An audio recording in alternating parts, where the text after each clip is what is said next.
importantly, Elk did flash as well, so he doesn't have that same summoner on his side of that AD carry matchup. Looks like it's going to be normal lanes. No lane swaps coming out from either of these teams. Shun wasn't spotted on his initial pathing.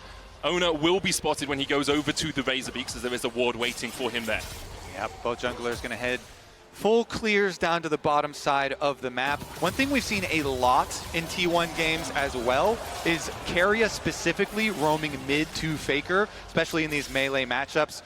You know, getting time for the Braum is going to be more difficult now that they lost Guma's flash early. They're getting pushed in. Elk and On are not going to let him have any free roam timers.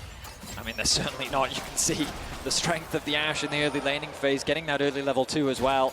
And I mean, when you make that point about Carrier as well, usually he does that on things like the Bard, like the Pike, Rakan, Renata. On the Braum, it's going to be much harder to do. It's why you love to see really good level 1 prep coming into series as big as this. Because Elk, starting with the First Blood, the extra longsword in your inventory just feels so good and completely changes how the early map looks in this matchup. Now BLG have already dropped pings down onto Owner. They know that he's on the bot side of his map, and the risk of a dive is very real. With Faker's pressure in the mid lane, it's going to be hard for Knight to potentially roam down and look for a dive alongside his jungler, but Jun already setting his sights on the bot lane play.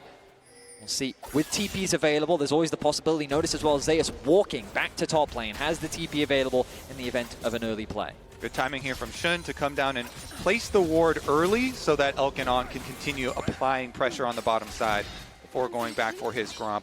Because that's what if you're BLG, you want to be able to continually harass Guma and carry it down in this lane, have them in a position where they are either looking for CS or eating your damage, and hopefully both for BLG. On there, crashing down out, Gumayushi and Keria have been able to hold the wave just outside of their tower range.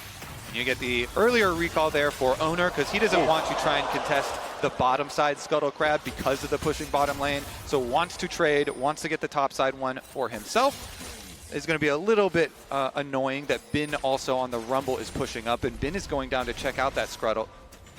In terms of early skirmishes, you can see how the Yone is often able to get those advantages in the 1v1, but Knight doing a fantastic job in terms of farm. Has that slight lead over Faker, going to commit the TP towards mid lane, having grabbed a few early items.